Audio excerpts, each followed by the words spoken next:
The slap cracked through first class. Crystal trembled, and for one full second 40 people lifted their heads, then dropped them. The man in the frayed gray hoodie didn't move. A red mark bloomed slow across his cheek. He didn't touch it. Didn't blink. On the tray table, beside a darkened tablet screen, sat a thin metal card. Worn edges. A symbol etched, so faint you'd have to lean close to see it. Nobody leaned close. The clinking of glasses stopped. Someone pulled out a phone, then put it away again.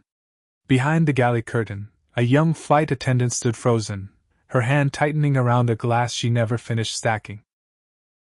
The woman in uniform was still standing, over him, her hand hanging in the air like it hadn't caught up with what it had just done. Sit down. He didn't sit. Not yet. The slap came fast. Faster than anyone in first class expected. Crystal trembled. A man in a gray suit froze mid-sip. And for one full second, just one, every eye in the cabin lifted. Then dropped. Fast. Like nothing happened. Like nobody saw. Grady Holloway didn't move. A red print bloomed across his cheek. Slow. Deliberate almost, the way it spread. Sharp against the cabin light. He didn't touch it. Didn't flinch. Didn't say a word. Because that's not how he was built. Renata Voss stood over him, breathing hard, her hand still hanging in the air like it hadn't caught up with what it had just done. "This is unacceptable behavior," she said. Loud. Loud enough for row 3 to hear. Loud enough for everyone to believe it. "Sit down." He didn't sit. Not yet. The cabin held its breath. Glasses stopped clinking. Conversations about markets, and mergers and dinner reservations in Manhattan just stopped. Nobody moved to help. Nobody asked what happened. That's the thing about silence at 40,000 feet. It isn't shock. It's a choice. The kind people make, when looking away is easier than looking at. On his tray table, half hidden beside a dark tablet screen, sat a thin metal card. Worn edges. A symbol etched, so faint you'd miss it, if you weren't looking. Nobody was looking. Not yet. Because in 2 minutes, that silence was going to break wide open. And the people choosing not to see him right now were going to wish they had. 6 hours earlier. Rain hit the tall windows of Terminal 4 like static. Blurred headlights streaking gold, and red across wet glass. Inside, the terminal moved the way terminals always move, fast, indifferent, 1,000 strangers pretending not to notice each other. Grady didn't rush. He stood near the edge of the priority lane, one hand resting on the strap of a backpack that had seen more years than most of the luggage rolling past him. Gray hoodie. Frayed at the cuffs. Sneakers clean but not new. Nothing about him asked for attention. Which is exactly why he got it. A gate agent glanced up as she called the next boarding group. Her eyes moved down the line, tailored coats, matching leather luggage, a man tapping his watch like time itself owed him something. Then her gaze landed on Grady. And paused. Not long. Just long enough to sort him into a box. "Sir?" Her voice shifted. Warm to flat in half a syllable. "Economy boarding starts in 10. You're welcome to wait behind the line." He looked at her. Not offended. Not confused. Just steady, the way a man is steady, when he's heard this 100 times before and stopped letting it land. "Boarding pass says Group 1, he said. She met his eyes properly now. Scanned him again. Hoodie. Backpack. Sneakers that didn't match the story she'd already written in her head. "May I see it?" Not a question. A demand dressed up as one. He handed it over. Her fingers gripped the paper harder than the moment required. The scanner beeped. Green light. Confirmed. Group 1. Seat 1A. Something flickered behind her eyes. Gone in half a second. Replaced by a practiced smile that never made it past her mouth. "You're all set." No apology. No acknowledgement that she'd been wrong. Just a small step sideways, clearing a path she never should have blocked. He nodded once. "Thank you," and walked. Behind him, a man in a tailored coat murmured something to his companion. A quiet laugh followed. Grady didn't turn around. Because he'd heard worse. Much worse. And because turning around never once fixed anything, not for him, not for anyone he'd ever watched try it. The jet bridge swallowed the noise of the terminal behind him. Just the hollow echo of footsteps on metal now. The smell of recycled air and machine oil. He adjusted the backpack strap, and kept walking, the way he always kept walking. Steady. Unbothered. Like the world's small cruelties were weather. Something you dress for. Not something you argue with.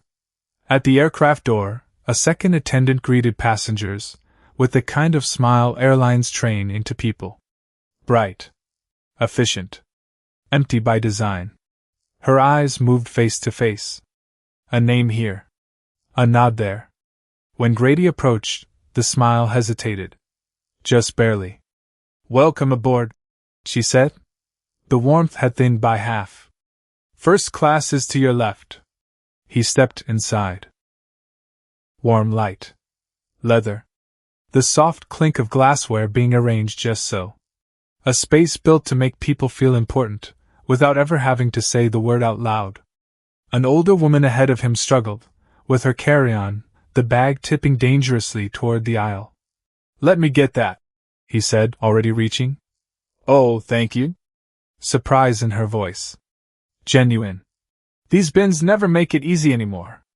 He lifted it without effort. Slid it into place. Checked the latch twice. "Should hold," he said. She smiled. A real one this time. "You're very kind." He gave a small nod. "Safe flight." And moved on. A few rows back, a boy fumbled a toy airplane, plastic wings slipping from small fingers, while his mother juggled a phone call and a boarding pass at the same time. The toy clattered. Rolled. Grady bent, picked it up, handed it back. "Don't let it fly off without you," he said. The boy grinned. His mother glanced up, distracted, grateful. "Thank you?" None of it took more than a few seconds. None of it seemed important. But it stayed. In the quiet memory of the people who happened to see it. He reached seat 1A. Lifted his backpack into the overhead bin. And as his sleeve pulled back, something caught the light for half a breath. A thin metal card. Dull. Unremarkable. Except for the faint engraving no one was close enough to read. Near the galley, a junior flight attendant, 22 years old, sharp-eyed, still new enough to notice things the veterans had trained themselves to ignore, watched him slide it back into his pocket. Her name was Naomi Hollis. And something about that card felt familiar. She couldn't place it. Couldn't even say why it mattered. "Naomi. Beverage carts." A senior voice, cutting through the moment, before she could chase the thought any further. "Yeah. Coming." By the time she looked up again, Grady was seated. Ordinary. Unremarkable. Just another passenger who'd somehow wandered into the front of the plane. Which was exactly how most people chose to see him. Boarding continued. Jackets folded. Laptops tucked away. The low murmur of a cabin settling into place. Desmond Pratt took his seat in 1B, adjusting his cufflinks, with the unhurried precision of a man who never once worried about being seen the wrong way. He glanced sideways at Grady. Formed an opinion in under 3 seconds. Then looked away. By the time the doors sealed, everything had locked into its rhythm. Seats filled. Crew moving with practiced grace. The outside world sealed off, replaced by controlled air and quiet expectation. Grady leaned back. Eyes half closed. Just another traveler. Except he wasn't. Something was already in motion. Something that had started long before he ever stepped onto this aircraft. And whatever he was carrying into that cabin was about to change everything inside it. The doors sealed with a dull, final thud. Jackets loosened. Voices dropped into that low mid-flight hum, the sound of people pretending the next 4 hours belonged to them, and no one else. Renata Voss moved into the aisle, from the galley, tablet in hand. Every step measured. Every glance calculated. She scanned the cabin the way she always did, mentally checking faces against a list she'd long since memorized. Regulars. High-value names. People who mattered. Her eyes landed on one B first. "Good evening, Mr. Pratt." Warmth. Real or rehearsed, hard to tell anymore.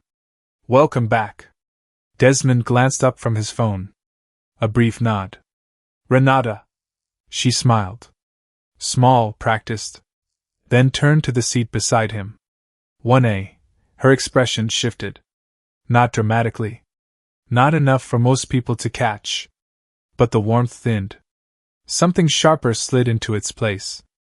Grady had a tablet open on his tray. Dim screen. Lines of text scrolling slow beneath his fingers. Numbers. Notes. Nothing that meant anything to a passerby. "Sir?" Her voice flat now. He looked up. "Yes." Her eyes moved over him again. Hoodie. Frayed cuffs. Nothing that signaled the kind of status she was used to protecting up here. "I'll need to see your boarding pass again." Polite words. Sharp tone. He held her gaze a beat. Then reached into his pocket, and handed it over without comment. She checked it. Slower than necessary. Searching. Not for confirmation. For a contradiction.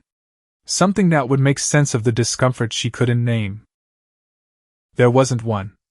"Seat 1A, she said, as though repeating it might reveal a mistake. "First class." "Yes." She tapped her tablet. Scanned the manifest. Nothing. She handed the pass back. Not with care. Just a small clipped motion. "Keep it visible," she said. "In case we need to verify again." Desmond let out a breath. Not quite a laugh. Close enough. Grady folded the pass. Set it on his tray, without looking at it again. "That won't be necessary." Her jaw tightened. "We'll see." She walked away. But not before her eyes flicked back once. Toward the hoodie. The stillness. The quiet that didn't match the picture in her head. By the time the drink cart reached them, her voice had reset into something smoother, softer, for everyone but him. Pre-departure drinks? She stopped beside Desmond. "Scotch?" "Of course," he said. She poured with care. Amber liquid catching the light. "And you, sir?" Grady glanced at the cart. "Sparkling water, please." She paused. A flicker toward the bottles. Cold. Unopened. Lined up in plain view. "We're out." He looked at the bottles. Then back at her. "Tap water is fine." She nodded too fast. Reached for a plastic pitcher instead of glass. Filled a tumbler halfway. Set it down, with more force than the moment called for. Water sloshed. Rippled. "Anything else?" "No." She lingered a second longer than she needed to. Something in his tone. Not defiant. Not sharp. Just certain. And that certainty unsettled her more than anger ever could have. "You know," she said, voice dropped low enough to feel private. "First class is meant to be comfortable. For everyone." He met her eyes. "I agree." The simplicity of it seemed to bother her more than an argument would have. She turned away. Pushed the cart forward. Desmond took a sip. Glanced sideways. "He's not wrong," he said quietly. "Comfort's important." Grady said nothing. Near the galley, Naomi watched the whole thing unfold, from behind the curtain. Stacking glasses. Eyes drifting forward every few seconds whether she meant them to or not. She'd seen the bottles. She'd heard the lie. Her grip tightened on the glass in her hand.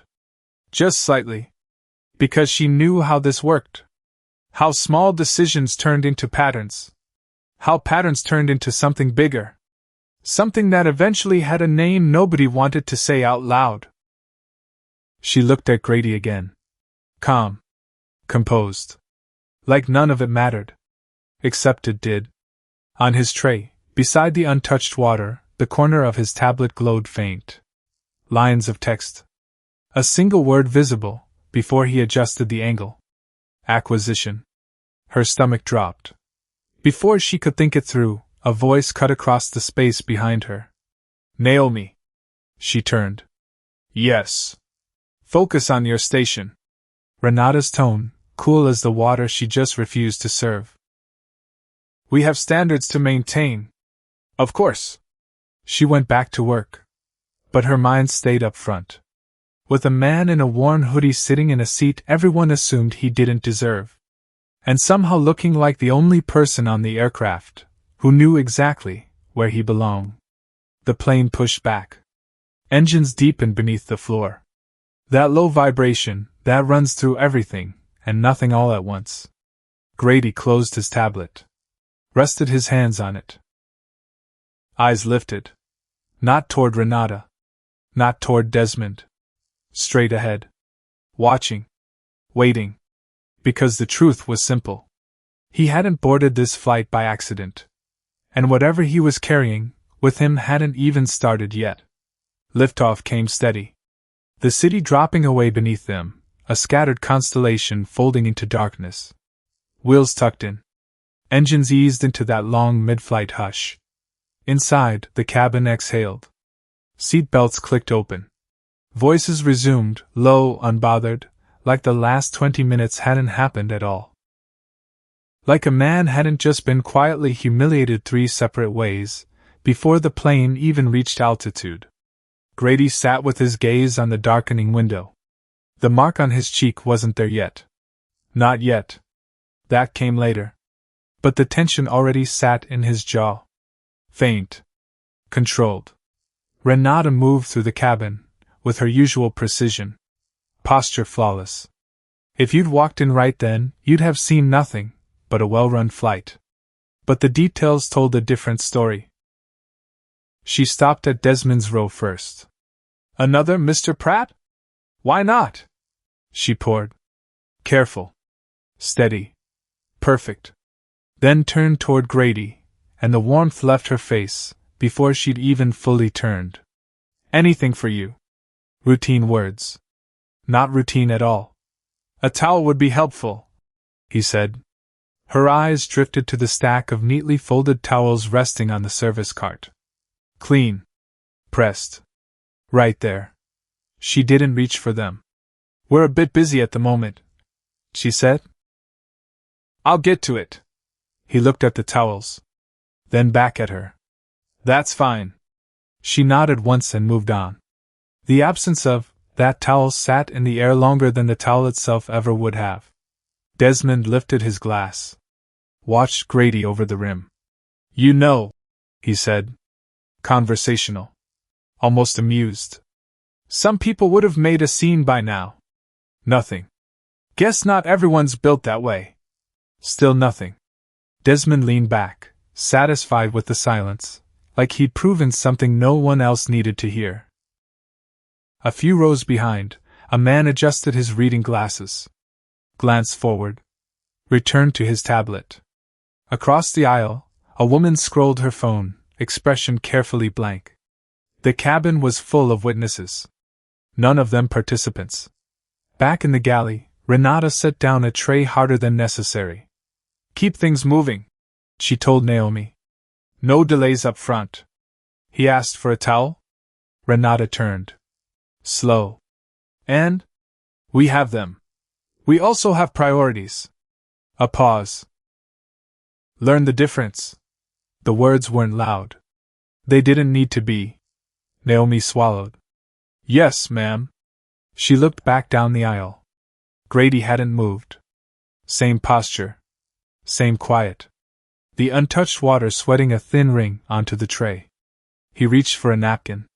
Pressed it gently against the base of the glass. Slow. Deliberate. Like time moved differently for him than it did for everyone else on this aircraft. Naomi stepped forward.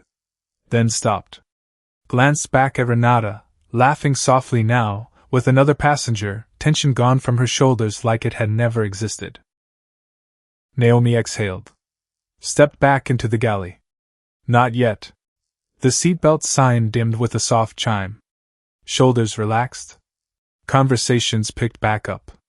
That illusion of normal settling over the cabin like a blanket nobody asked for. But something underneath it had shifted.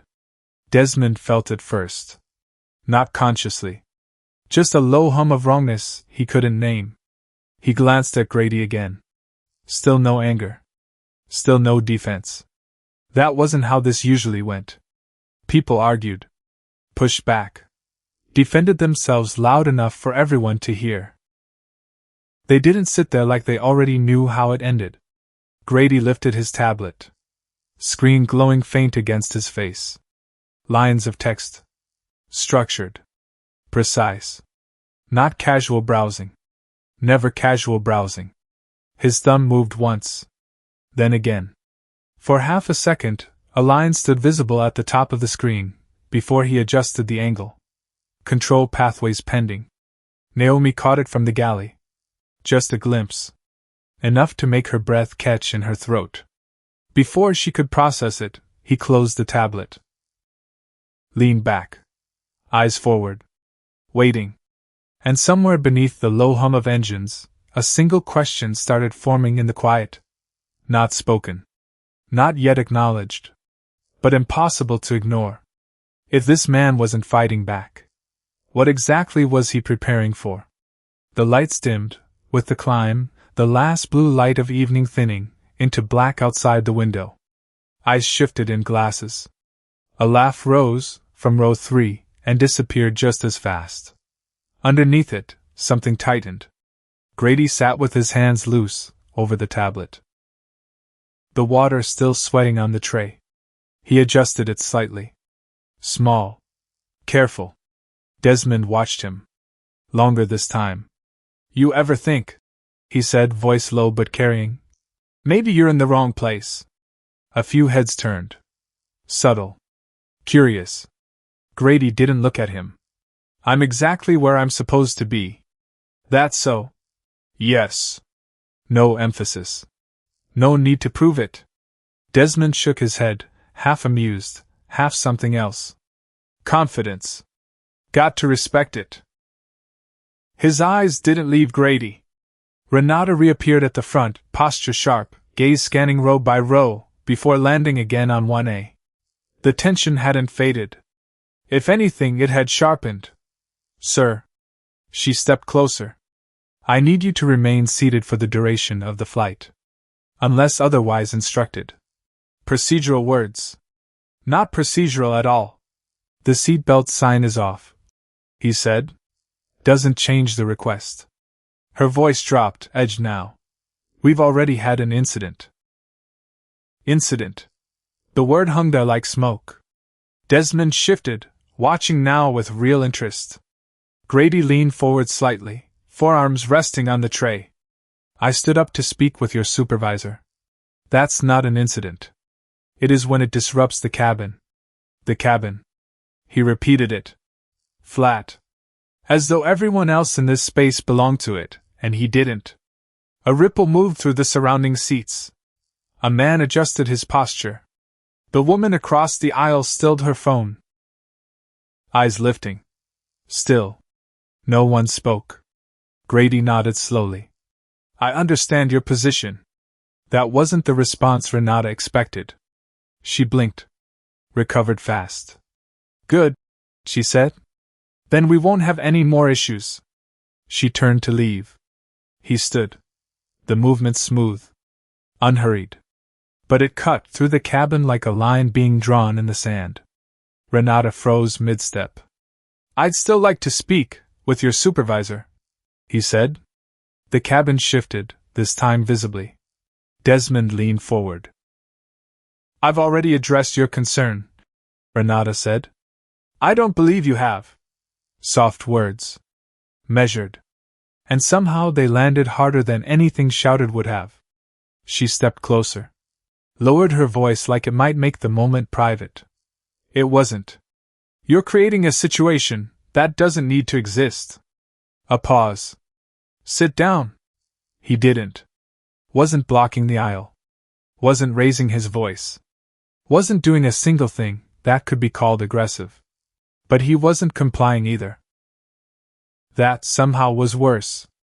Passengers shifted now, the silence turning from passive into something tighter. Something that felt like it was building toward a place none of them could name yet. Desmond pulled out his phone. Angled it. Not obvious. Just ready. Grady took a small step forward. Just enough to move past her. Their shoulders brushed. Barely. A nothing moment. Renata gasped. Loud. Too loud. Do not touch me. Every head turned. Whatever illusion of privacy the cabin had left was gone. I didn't, Grady said. She was already moving. Her hand came up fast. Faster than anyone expected.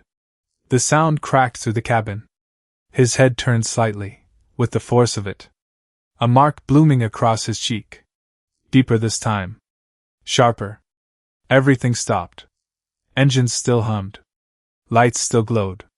But inside, nothing moved. Desmond's phone froze mid-record. The woman across the aisle stared, lips parted. The man behind them lowered his glasses fully. Even Renata paused. Just a fraction. Like something in the moment had slipped past the edge of her control. Then she stepped back. Her expression shifting fast now. He pushed me, she said, voice rising. He tried to force his way through. The words came too clean. Too fast. Grady didn't speak. Didn't reach for his face. Didn't step back. He just looked at her. And in that look, something changed. Not anger. Not shock. Something colder. Something that made the silence in the cabin feel heavier than it had a second ago. Desmond swallowed. Lowered his phone a fraction. Because for the first time, since the flight began, this didn't feel like a misunderstanding anymore. It felt like something else. Something bigger. And somewhere beneath the hum of the aircraft, beneath the tension, and the unspoken questions, and the eyes that kept sliding away and back, something had just crossed a line. There was no walking it back. For a moment, nobody moved.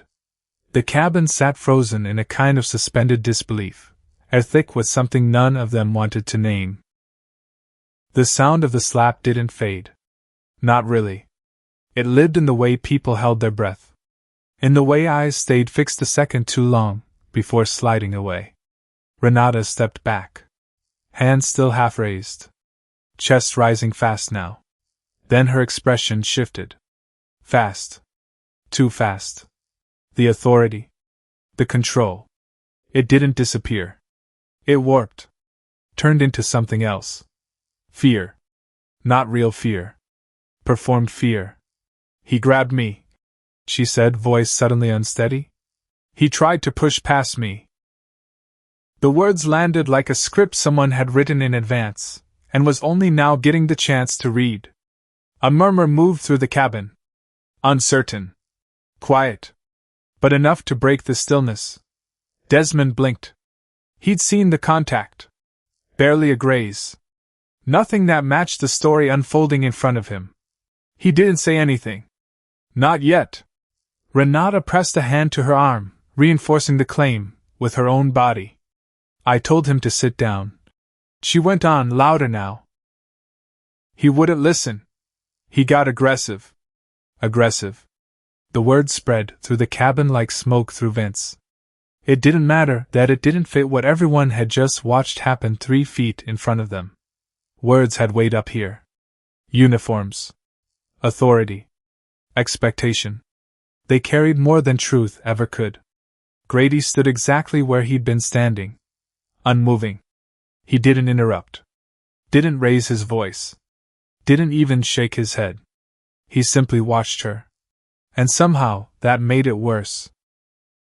Because it left space. Space for the light to grow, into whatever shape it needed to survive. From the galley, Naomi stepped forward, without fully realizing she'd moved.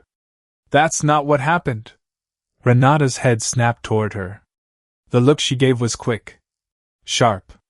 Unmistakable. Stop. Naomi's voice caught in her throat. The words she wanted to say died somewhere behind her teeth. Behind them both, a faint metallic click. The cockpit door unlocking. Captain Walter Briggs stepped out.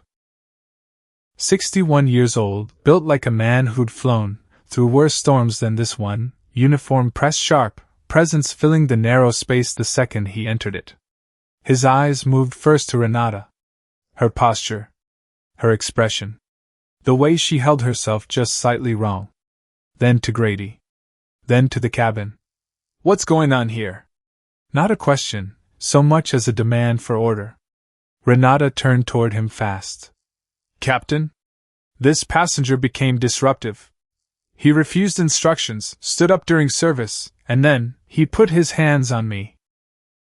The words came out overlapping, fast, like speed alone might make them believable. Grady said nothing. Briggs' gaze shifted to him. Took in the hoodie. The stillness. The mark now spreading dark across his cheek. Then back to Renata. Did he touch you? She nodded, too quick. Yes. I felt unsafe. Too clean. Too certain. Briggs' jaw tightened. He turned fully toward Grady now. Sir. Controlled. Firm. I'm going to need you to return to your seat. We'll sort this out once we land. I am in my seat, Grady said. Briggs blinked. Irritation flickering. Then stay there and stop escalating. I haven't escalated anything. His voice stayed low. Even. Almost too calm for the moment surrounding it. Briggs stepped closer, dropping his voice, contained, but not private. My crew is telling me you're a problem. I'm giving you a chance to make this easier on yourself. A chance.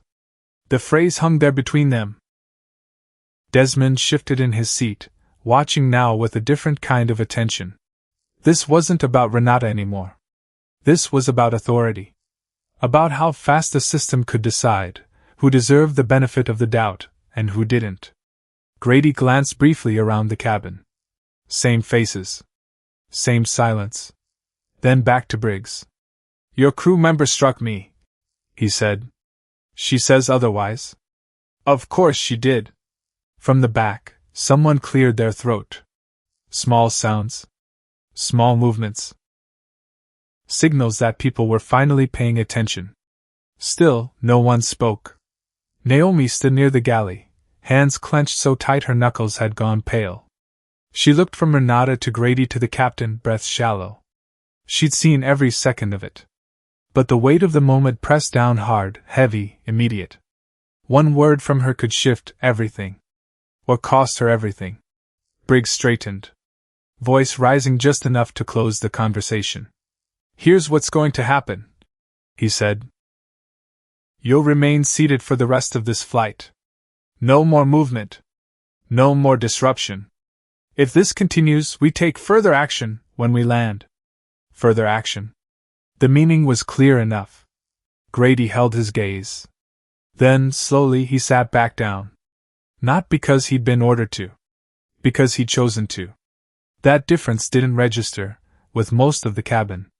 It registered with Naomi. With Desmond. And somewhere, deep down, with Renata too. Briggs gave a short nod, as if the whole thing had been resolved, and turned back toward the cockpit. Stay with the cabin, he told Renata. Of course, Captain. The door clicked shut behind him. Final. Hollow. The moment stretched. Renata exhaled slowly, her shoulders dropping, as she reclaimed the space around her. She turned back toward the aisle, posture resetting, expression smoothing over like nothing underneath it had cracked. But something had. Grady sat in 1A, hands resting in his lap now. Still calm. Still quiet. But no longer passive. He reached into his hoodie pocket. Pulled out his phone. Small movement. Almost invisible. Tapped the screen once. Held it there. Listening. Across the aisle, Desmond watched, close now, careful now. From the galley, Naomi's breath caught again, because the way Grady held that phone didn't look like a man calling for help. It looked like a man giving a signal. He spoke softly, barely audible over the hum of the engines. 2 words. Execute it. He ended the call. Set the phone down. Leaned back. The cabin stayed quiet. But the silence had changed. It wasn't passive anymore. It was waiting. Because somewhere beyond the walls of that aircraft, something had just been set in motion. And nobody in that cabin, not Renata, not Briggs, not even Desmond, had any idea how far it was about to reach. The interphone clicked. Soft. Almost polite about it. Renata turned her head, already reaching, already composing her face, into whatever version of calm she needed for whoever was calling. Yes. The voice on the other end didn't match her tone. Not even close. Clipped. Fast. The kind of urgency that doesn't belong to routine. Her posture straightened. What? A pause. Her eyes flicked toward the front of the cabin. Toward 1A. Toward the man in the hoodie, who hadn't moved in 10 minutes. No, she said. Quieter now. There must be a mistake. But the confidence wasn't there anymore. Not fully. Not even close to fully. She listened. Longer this time. Her grip tightening on the receiver, until her knuckles went the color of the plastic. Understood. She hung up. And for a moment, just a moment, she didn't move. Didn't blink. Just stood there staring at nothing, her reflection ghosted faint in the polished metal wall of the galley. Then she turned. And looked at Grady Holloway differently. Not with dismissal. Not with irritation. With something far less comfortable. Uncertainty. Naomi caught it first. The shift. Small, but real, the kind of thing you only notice if you've spent your whole shift watching someone's face for cracks. Because she had been. All night.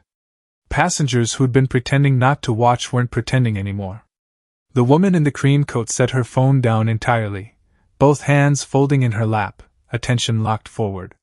The man 2 rows back leaned into the aisle, glasses forgotten in his fist. Desmond sat up straighter. His casual posture gone. Replaced by something sharper. Something that looked, for the first time all flight, like actual concern. Because something had changed.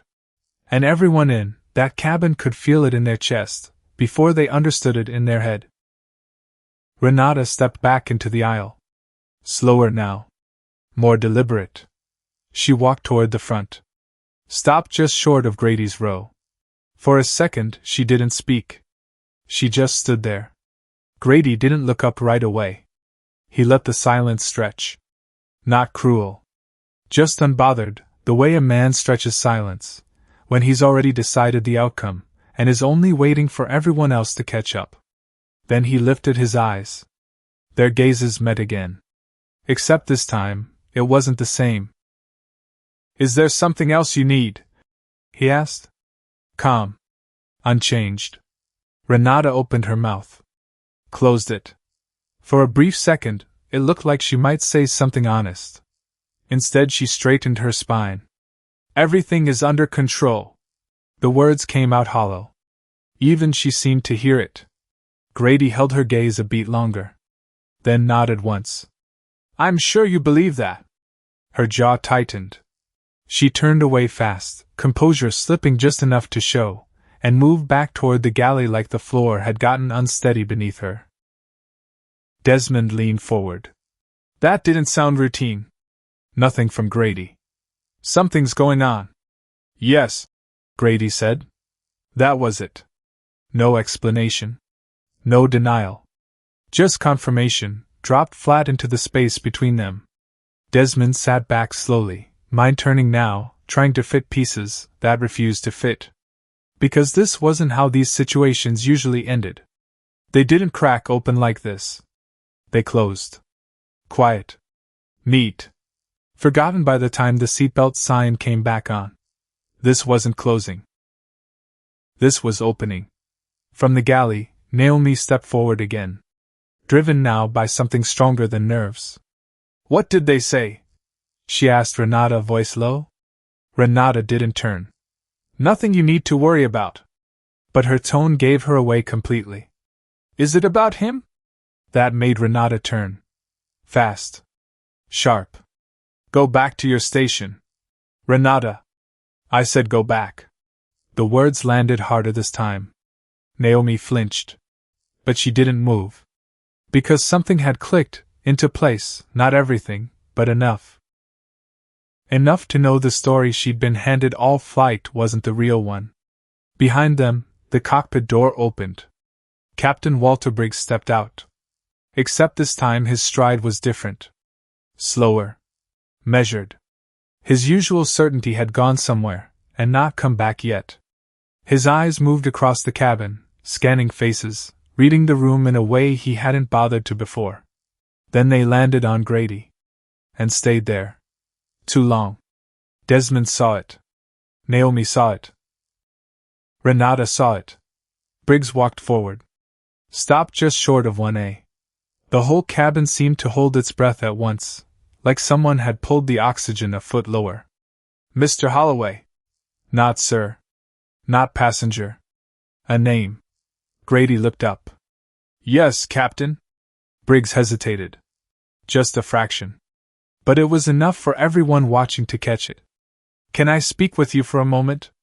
The shift in his voice was unmistakable. The authority was still there, but different now. Thinner.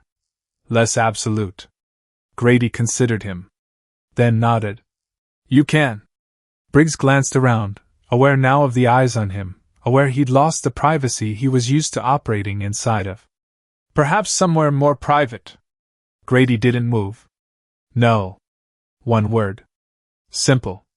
Final. Briggs' jaw tightened. This isn't the place. It is now. The cabin went still again. Not the same silence as before. Not passive. Not indifferent. This silence was watching. Measuring. Waiting to see who blinked first. Briggs exhaled, controlled, but strained. He glanced at Renata. Then back to Grady. Then finally spoke. There's been a development.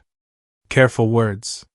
Chosen with the kind of caution men use, when they know exactly how much a sentence can cost them. I'm aware, Grady said. Briggs blinked. Of course he was. That realization landed quiet. But it carried weight. Behind him, Renata's composure cracked another inch. What development? Briggs didn't answer her. Because for the first time, since the flight began, he wasn't entirely sure who he owed an answer to anymore. Somewhere over Ohio, 30,000 feet below a sky gone fully black, a man named Roland Ashford sat behind a glass desk in a Manhattan office that never quite went dark, and picked up a phone that had been ringing for 11 seconds too long already. Roland was the closing counsel on the Falcon Ridge deal. Grady's outside attorney. The man who'd spent 4 years signing off on every filing that kept this whole thing quiet until it needed to be loud. He didn't say hello. Confirm the seat, he said. A pause on the other end. Then, 1A. Confirmed 20 minutes ago. And the incident. 2 instances of physical contact. Crew initiated both. We have partial video from a passenger. Full audio. Roland closed his eyes. Not in anger. In something closer to grief, that had been waiting a long time to arrive. Get legal in the air the second that plane lands, he said. And tell the bureau liaison, full priority. This isn't a corporate matter anymore. Understood. He hung up. Sat back. Looked out at a skyline he'd spent 20 years learning to stop being impressed by. Because none of this was about a seat. It never had been. Back in the cabin, the radio at Briggs' hip crackled. Faint. But not faint enough. He stepped back instinctively, pulling it toward his ear, voice dropping low. Briggs. The reply came sharp. Urgent. Nothing routine left in it at all. Captain, do not escalate the situation, with passenger Grady Holloway. Briggs' eyes snapped toward 1A. I already have a report from my crew. Captain? Listen carefully. The voice cut in harder now. Holbrook Meridian Capital has just closed acquisition of controlling interest in Falcon Ridge Airlines. Effective as of 19 minutes ago. Briggs' breath caught somewhere behind his ribs. For a second the words didn't land right. Then they did. All at once.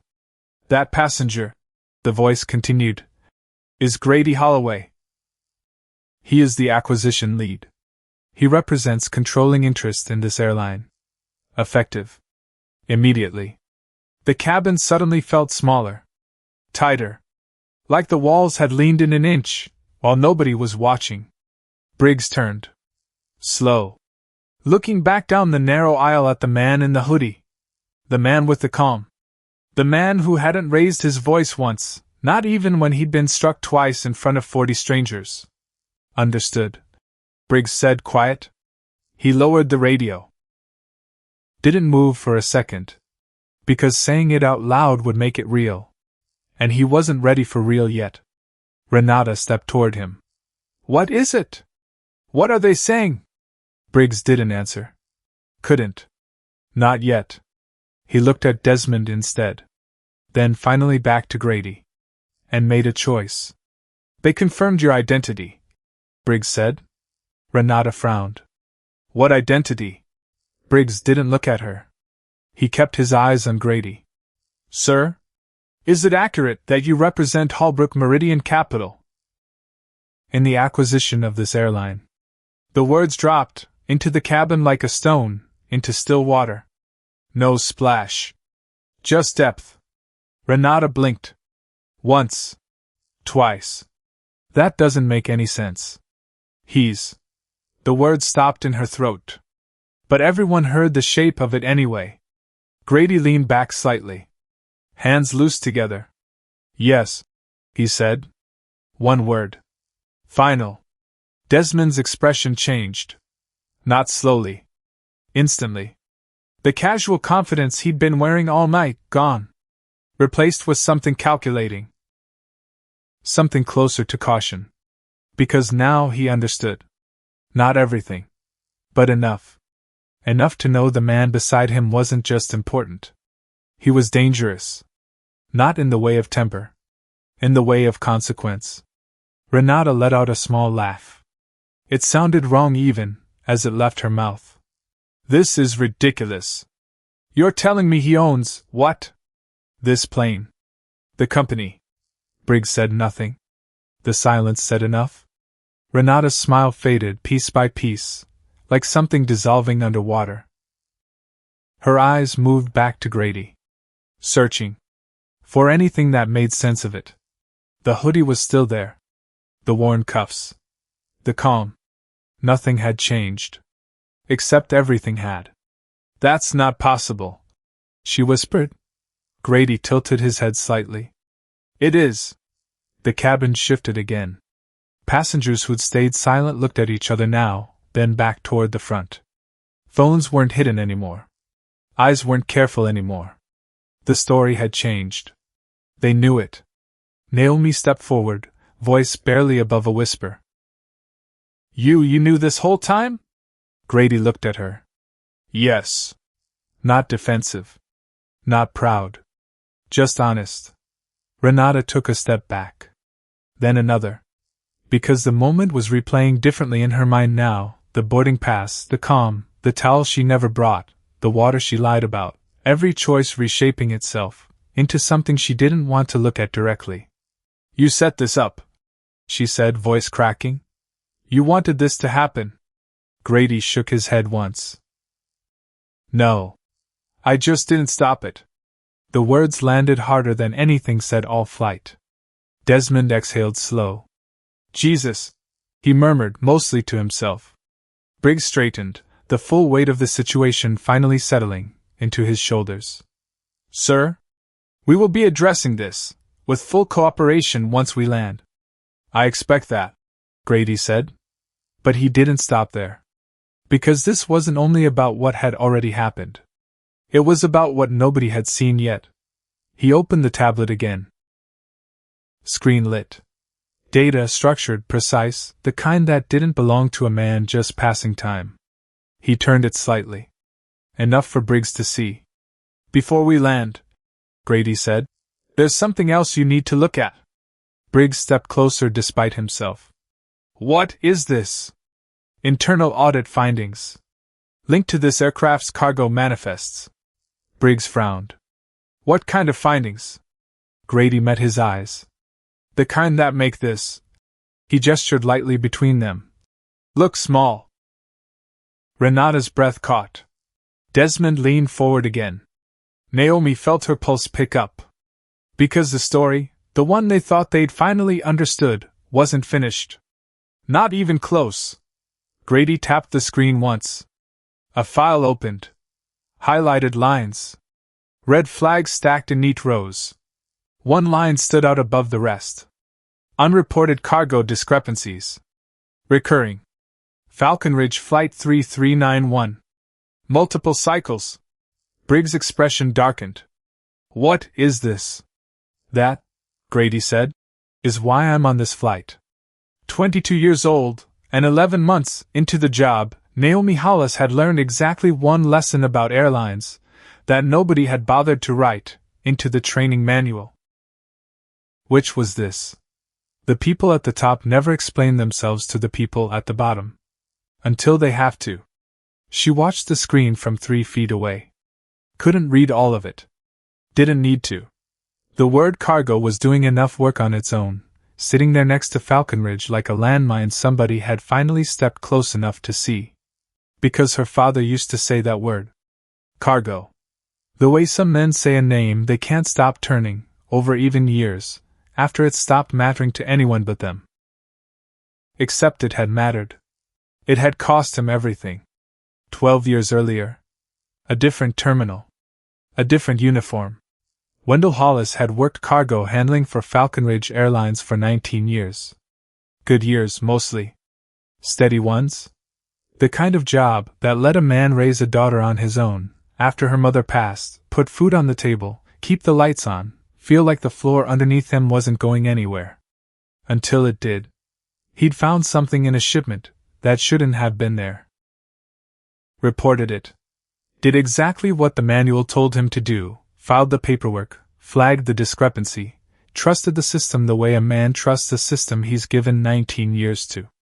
3 weeks later he was gone. Termination for cause, they called it. Falsified inventory logs, they said. 19 years, erased on a single sheet of paper nobody let him argue against. He never worked in aviation again. Naomi was 10. She remembered the kitchen table. The silence at it. Her father staring at a coffee mug he never actually drank from, like the answer was sitting somewhere at the bottom of it, if he just looked long enough. They don't listen to men like me, he told her once. Not angry. Just tired in a way she didn't understand until years later. She'd carried that sentence around for 12 years, without knowing what to do with it. It came back to her now, standing 3 feet from a tablet screen that said the word cargo like it was nothing at all. Sir, Briggs said slower now. We'll be landing in New York as scheduled. Ground personnel will handle any further review. Further review. The phrase sounded small. Insufficient. Grady watched him a moment. Then gave a slight nod. That would be appropriate. No threat. No satisfaction. Just acknowledgement. Renata stood near the galley, back pressed against the counter like she needed something solid to hold her upright. Her eyes moved between Grady, the captain, and the passengers, who weren't pretending anymore. Her control was gone. Not all at once. But enough. This is being blown out of proportion, she said, voice unsteady now. We don't even know if any of this is real. It is, Desmond said quietly. All eyes turned to him. He sat forward. Phone forgotten in his lap now. I know Holbrook Meridian. Everyone in finance does. He shook his head slow. If he says he's leading an acquisition, then it's already happened. Renata stared at him. You're serious? Desmond met her gaze. For your sake. I wish I wasn't. The cabin shifted again. Not confusion this time. Acceptance. Because the pieces fit now. The calm. The call. The way Grady had never once tried to defend himself. Because he never needed to. Naomi stood near the aisle, hands clasped tight in front of her. She looked at Grady. Then at Renata. Then at the captain. Her voice came out soft. But what about what happened? The slap. The accusation? Grady turned his head toward her. That will be addressed. Simple. Certain. The plane began its descent. A subtle tilt downward, pressing gentle against the cabin, a quiet reminder that the ground was getting closer. And with it, consequences. Somewhere between 30,000 feet and the first visible lights of the eastern seaboard, Renata Voss stood very still in the galley and let herself think, for the first time in a long time, about her brother. Because that's what this was. What it had always been. Not cruelty. Not really. Not the way it looked from the outside. Marcus Voss, 29, 3 years younger, the kind of charming that used to get him out of things when they were kids, and had somehow never stopped working on anyone but her. He'd gotten into something bad 2 years ago. Something with shipping routes, and men who didn't leave voicemails when they called. She hadn't asked too many questions, because asking questions felt like inviting an answer she wouldn't be able to unhear. All she knew was, he needed manifests to move quietly through certain flights. Her flights. She'd been flying for Falconridge 15 years by then.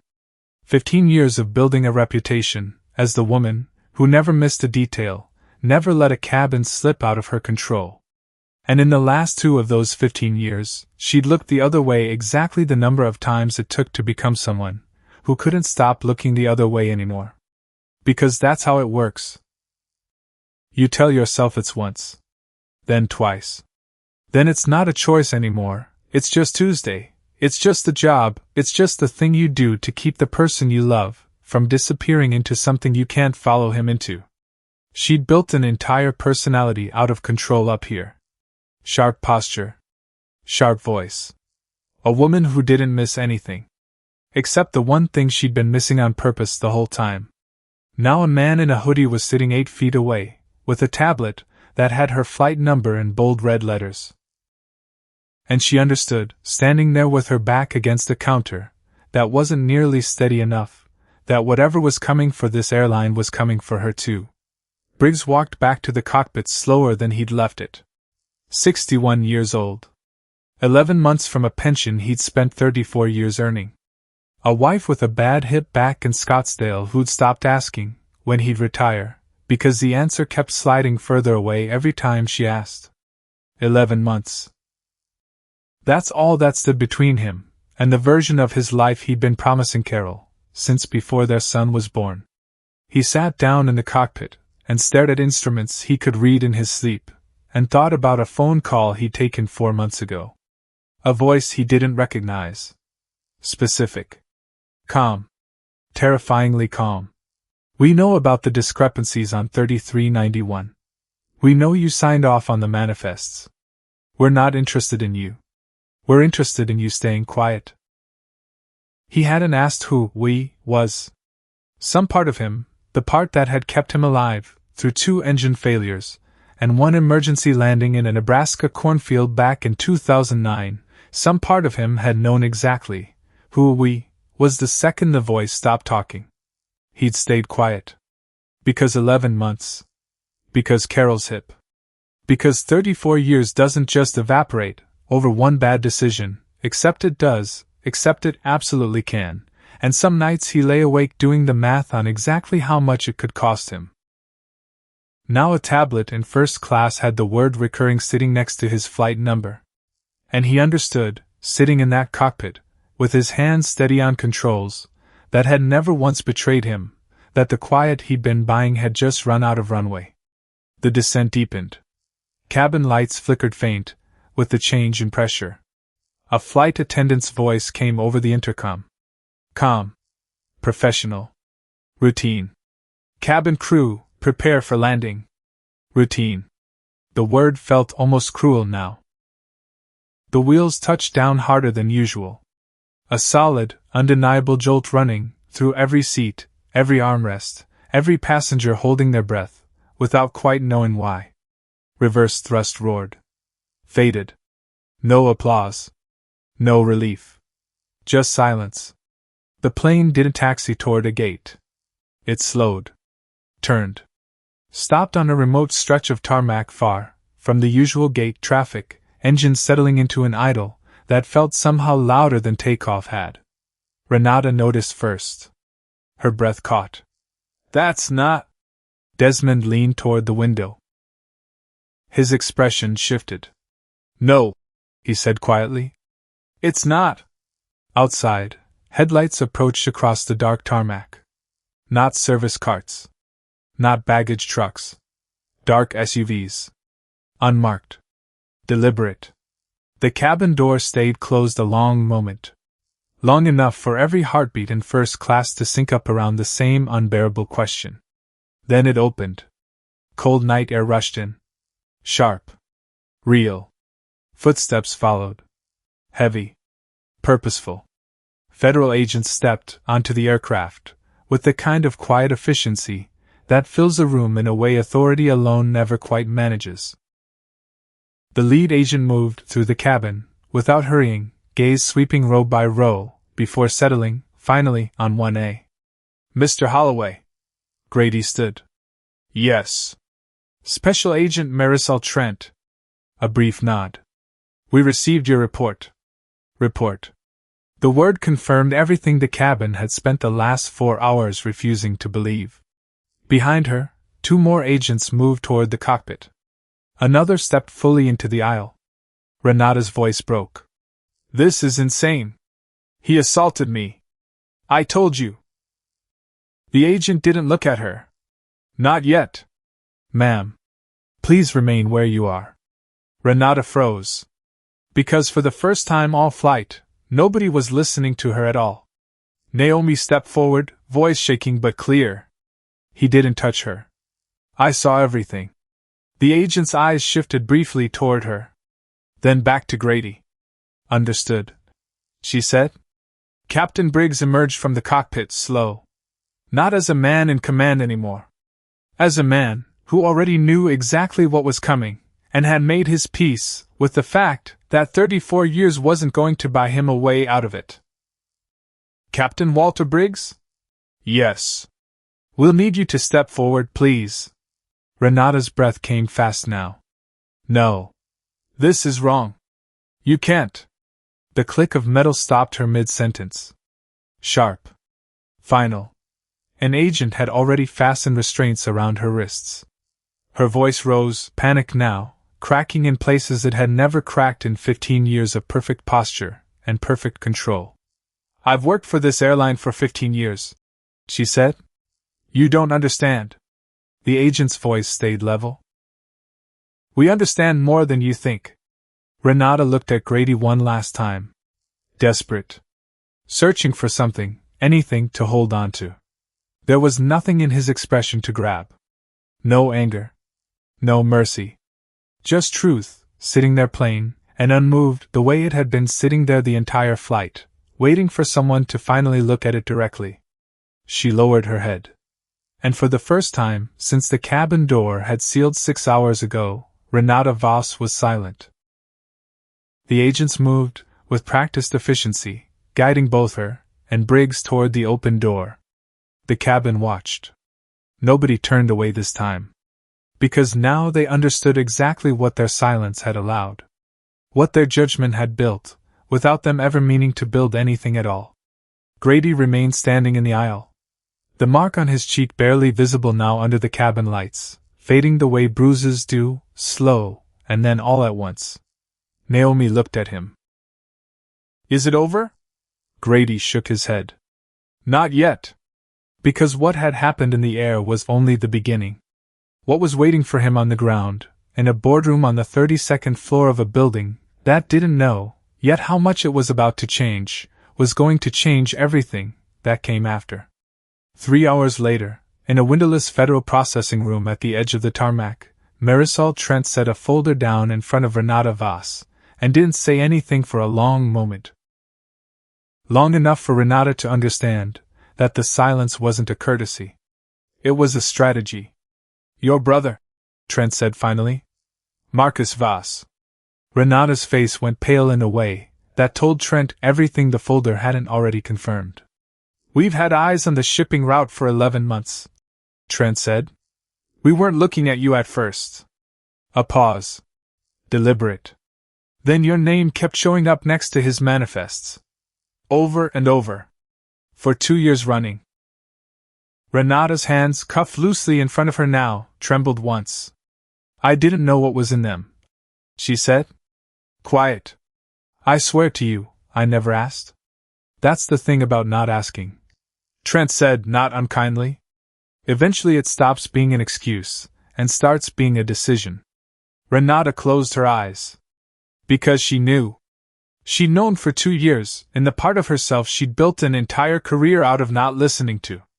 In a separate room, Briggs sat across from a different agent, hands folded on a metal table, the posture of a man who had decided somewhere, over the Atlantic, that the only thing left to do was tell the truth all the way through. They called in April, he said. Told me they knew about the manifest I signed on 3391. Told me they weren't interested in me. He looked up. Just my silence. And you gave it to them? I gave it to them. His voice didn't shake. I've got 11 months left before retirement. A wife with a bad hip. 34 years in this industry, and I let 2 men on a phone call talk me into throwing all of it away for a couple $100 a flight I never even saw. The agent didn't respond right away. I'm not proud of it, Briggs said. I want that on the record. I'm not proud of a single day of it. Back on the tarmac, under floodlights that turned the whole scene the color of an old photograph, Grady Holloway stood beside a black SUV, with the doors still open, looking back at the aircraft one last time. Naomi approached, still in uniform, still shaking slightly, from an adrenaline that hadn't found anywhere to go yet. Why didn't you say anything? She asked. The whole flight. You could have stopped it before it even started. Grady considered the question longer than she expected. Because people don't believe what you tell them, he said finally. They believe what they watch happen. She frowned. So you let it happen? On purpose? No. His voice stayed even. I let it happen because I couldn't have stopped it, without stopping the truth from coming out with it. She didn't fully understand. Not yet. But something about the way he said it, steady, unshowy, like a man who'd carried this weight long enough to stop needing anyone else to carry it, with him, made her feel like understanding wasn't the point tonight. Believing him was. There's a name in that audit, she said carefully. Wendell Hollis. Grady went still. That's my father, she said. Her voice cracked, just slightly on the word. 12 years ago. Cargo. They said he falsified records. He didn't. He never did. Grady looked at her for a long moment. Something shifted behind his eyes, recognition, maybe, or the particular kind of grief that arrives late, and all at once. I know, he said quietly. His report is the earliest flagged discrepancy in the entire file. 19 years of service. Terminated in 11 days flat. A pause. It took my team 4 years to trace the pattern back that far. He wasn't wrong, Naomi. He was just early. She stood there on the tarmac, cold wind cutting sideways off the runway lights, and felt something break open in her chest that had been sealed shut since she was 10 years old. He never got to hear that. She whispered. No, Grady said. But you did. The SUV waited. Engine idling low. Grady looked back once more at the aircraft, lit up against the dark, doors still open, agents still moving in and out with the quiet, methodical rhythm of people finishing work that had started long before tonight and wouldn't end with it either. Somewhere behind those windows, a story that had started with a slap in first class was already becoming something much bigger than a single flight. And somewhere 32 floors above a Manhattan street that hadn't stopped moving all night, a boardroom was about to learn exactly how much they didn't know about the man they never bothered to look at twice. He turned to Naomi one last time. "Get some rest," he said. "You're going to want to be sharp in a few days." She frowned slightly. "Why?" "Because," Grady said, already turning toward the car, "this isn't over. It's just getting started." 3 days later, Manhattan moved the way it always moved. Traffic in sharp lines between glass towers. Yellow cabs cutting corners nobody else dared to cut. Pedestrians with their coats pulled tight against the wind that didn't care, whose morning it was ruining. Nothing in the city paused. Nothing in the city remembered. Except inside the headquarters of Falcon Ridge Airlines, everything had already changed. And the people inside that building knew it the second they walked through the revolving doors. The lobby was quiet. Too quiet for a Tuesday. Conversations dropped to half volume. Footsteps softened without anyone deciding to soften them. Because everyone had seen the video. Not all of it. Just enough. A passenger. A slap. Federal agents boarding an aircraft on a stretch of tarmac that wasn't supposed to exist on any flight tracker. And then names spreading through group chats and morning news crawls with the particular speed that only bad news for rich people seems to travel at. Grady Holloway. Holbrook Meridian. Acquisition. The boardroom sat on the 32nd floor, all dark wood and glass, the kind of room built to make ordinary decisions feel important. 12 executives sat around the table now. Tablets untouched. Coffee gone cold in cups nobody remembered pouring. They weren't waiting for a meeting. They were waiting for a verdict. The door opened. Grady walked in. No hoodie this time. Charcoal suit. Clean lines. Same face. Same unhurried walk. But something about him read differently in a room like this, not because he'd changed, but because everyone in the room finally understood what they were looking at. Nobody spoke. He didn't ask permission. He walked to the head of the table and sat down. The silence that followed was absolute. A man near the screen, younger, sharp-suited, the kind of nervous energy that comes from knowing you're the messenger and hoping nobody shoots you for it, cleared his throat. "Mr. Holloway. Whenever you're ready." Grady gave a small nod. The screen behind him came alive, with a single tap. Numbers. Charts. Real ones, not the kind built to reassure a room, the kind built to indict it. Falcon Ridge Airlines, the younger man began, is currently carrying debt exposure in excess of $3 billion. Internal audits confirm repeated discrepancies in cargo reporting across at least 4 routes. Unresolved compliance violations. A pattern. He paused, glancing at Grady, before continuing. Of suppressed employee complaints. Nobody interrupted. Nobody could. Grady sat with his hands loose on the table, eyes moving slow across every face in the room. Not accusing. Not angry. Just seeing. Customer complaints involving discrimination, the man continued, were logged and closed without investigation. Multiple times. Employee reports of retaliation were removed from internal HR systems entirely. A man near the far end of the table shifted in his chair. His name was Walter Ashcombe, Chief Operating Officer, 22 years with the company, a face the shareholders trusted more than anyone else in that room. He cleared his throat. That's not entirely accurate. Grady looked at him directly for the first time. It's fully documented, Mr. Ashcombe. Would you like to walk the room through the file yourself? Ashcombe didn't answer. The screen changed.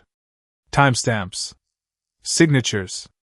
A trail 19 years long, going back further than anyone in the room had expected it to go.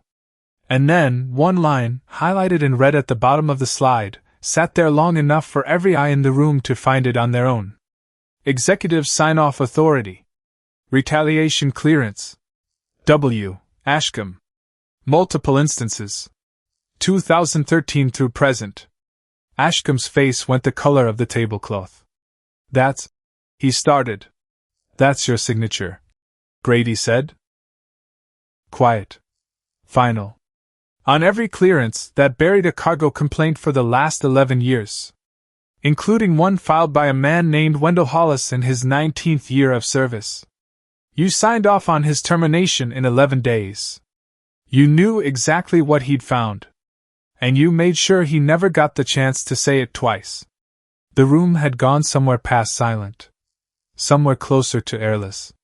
Ashcombe's hands flattened against the table, like he needed something solid to keep from sliding out of his chair entirely.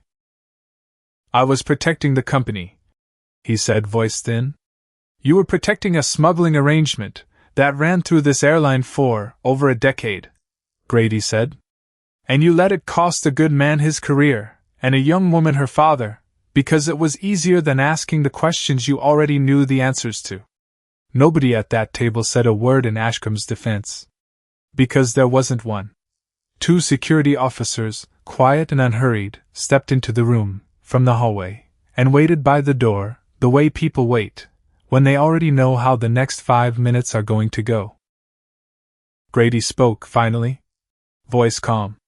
Measured. Carrying more weight now than it had any right to, given how quiet it stayed. This company didn't fail overnight, he said. It failed slowly. Quietly. In ways that were easy to ignore, if you were the one benefiting from ignoring them. He let that sit. It failed every time somebody decided not to see what was right in front of them. Nobody moved.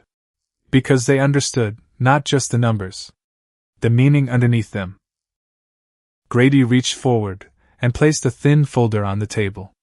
It made almost no sound. In a room this silent, it echoed anyway. Effective immediately, he said. The current executive structure is dissolved. Mr. Ashcombe's cooperation has already been requested by federal investigators. I'd encourage him to consider it carefully. A breath caught somewhere down the table. Nobody protested. Nobody could. This airline will be rebuilt, Grady went on. New leadership. Independent oversight. Every unresolved complaint on file reopened. Every employee who spoke up, and was punished for it, heard. He looked around the table. Not with anger. With clarity. This isn't about punishment, he said. It's about correction. The door opened again. Soft. Deliberate. All eyes turned. Naomi Hollis stepped inside. Navy suit, simple, hands clasped lightly in front of her. She looked different than she had on that aircraft 3 nights ago. Nervous still, but steadier underneath it. Like a woman who'd spent 3 sleepless nights becoming someone slightly larger than the version of herself who'd handed him a tumbler of tap water and apologized for it. Grady nodded toward her. This is Naomi Hollis. A pause, small, deliberate. Effective today, she will serve as Vice President of Customer Experience, reporting directly to the new board. The room stirred. Not loud. But enough.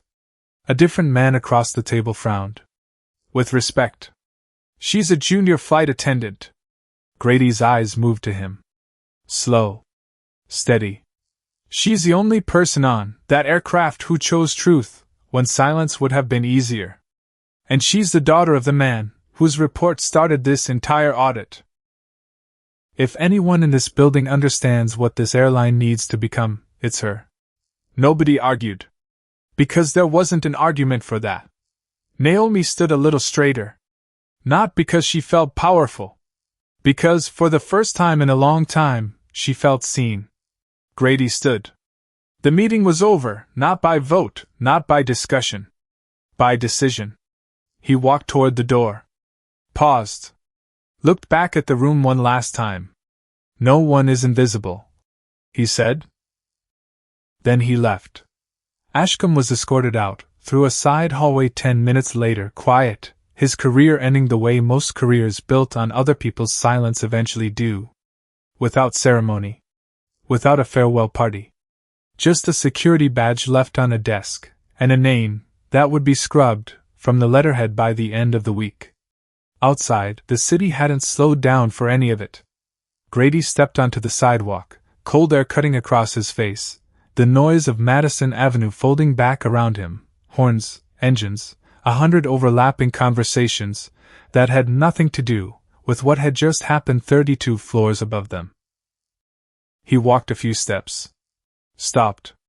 Near the corner, an older man struggled, with a grocery bag, the paper bottom threatening to give way, Ken shifting dangerously toward the sidewalk. Grady stepped forward without hesitation. "Here," he said. "Let me get that." The man looked up, startled. "Appreciate it." Grady adjusted the weight. Secured the contents. Handed it back steady. "Take care," he said. The man smiled. Grady nodded once and kept walking. No cameras. No audience. Just a small moment, the same kind nobody had noticed on that plane 3 nights ago. Except now, it meant something more. Because the truth had already come out. Not just about power. About character. The federal case moved fast after that. Faster than anyone at Falconridge expected, faster than the lawyers wanted, faster than Renata Voss's court-appointed attorney could keep pace with. Marcus Voss was arrested 11 days later in a warehouse outside Newark, the same shipping route Trent's team had been tracking for almost a year finally closing shut around him like a door nobody had realized was still open. Walter Ashcombe pleaded guilty to obstruction and wire fraud within 3 weeks, choosing cooperation over a trial he had no realistic chance of winning. His testimony helped federal prosecutors trace the retaliation pattern back, through 11 separate terminations, Wendell Hollis's among the earliest, and the clearest. Renata's trial date got set for February. She sat in a small apartment in Queens the week before it, alone, staring at a stack of papers her lawyer had left, with her, plea terms, cooperation agreements, numbers that represented years of her life measured out in months and restitution. Her phone buzzed. A text. Unfamiliar number. "I'm not writing to forgive you. I'm writing because you should know Naomi's father was innocent. And you helped keep that buried, even if you never knew his name. I hope whatever comes next teaches you the difference between loyalty and complicity. G.H." She read it 4 times. Then set the phone face down on the table, and put her head in her hands, and for the first time in longer than she could remember, let herself cry, without performing it for anyone. Captain Walter Briggs took a plea deal. Cooperation, full disclosure, testimony against the shipping network that had leaned on him for 4 months. In exchange, no prison time. Loss of his license. The end of 34 years, not with the retirement dinner and the gold watch Carol had been quietly hoping for, but with a federal agreement and a quiet drive home from a courthouse in Lower Manhattan. Carol didn't say much on the ride back. Just reached over once and put her hand over his on the gearshift. Didn't let go until they hit the driveway. 11 months, Briggs said finally, staring at the garage door like it might have an opinion. "I was 11 months away." "I know," she said. "I threw away 34 years for a phone call I should have hung up on."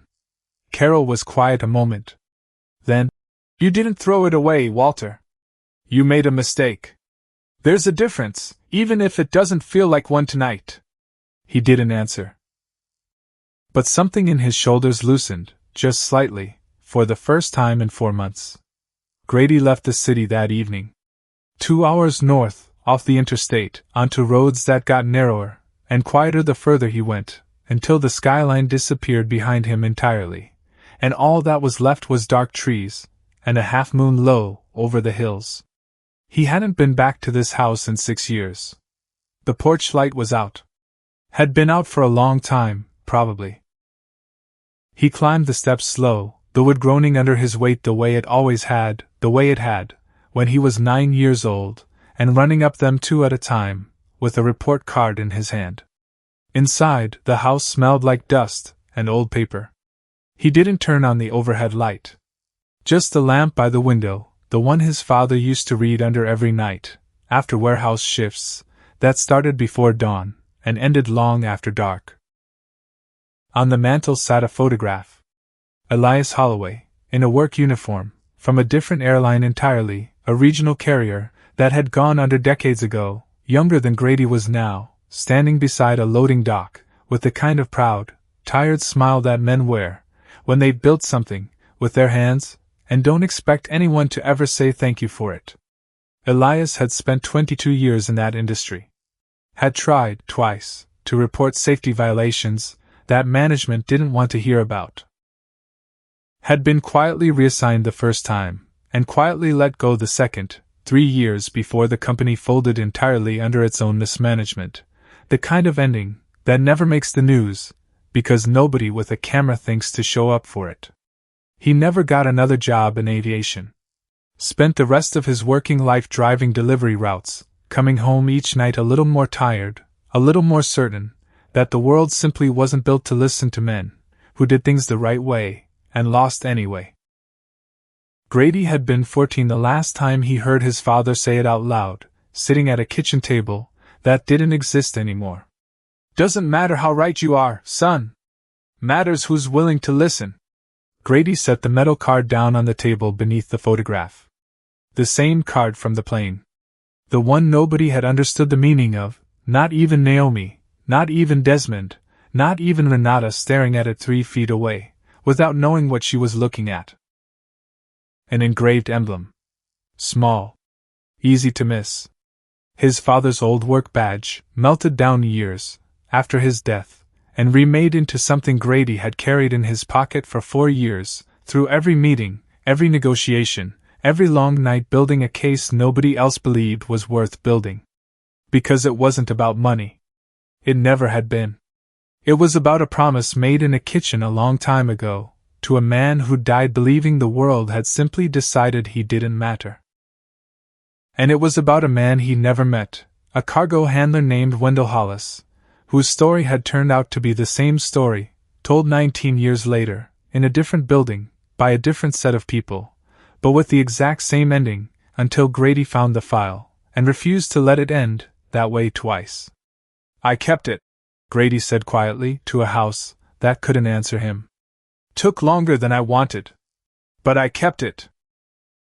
He thought about Naomi standing on that cold tarmac, hearing her father's name read back to her like something sacred.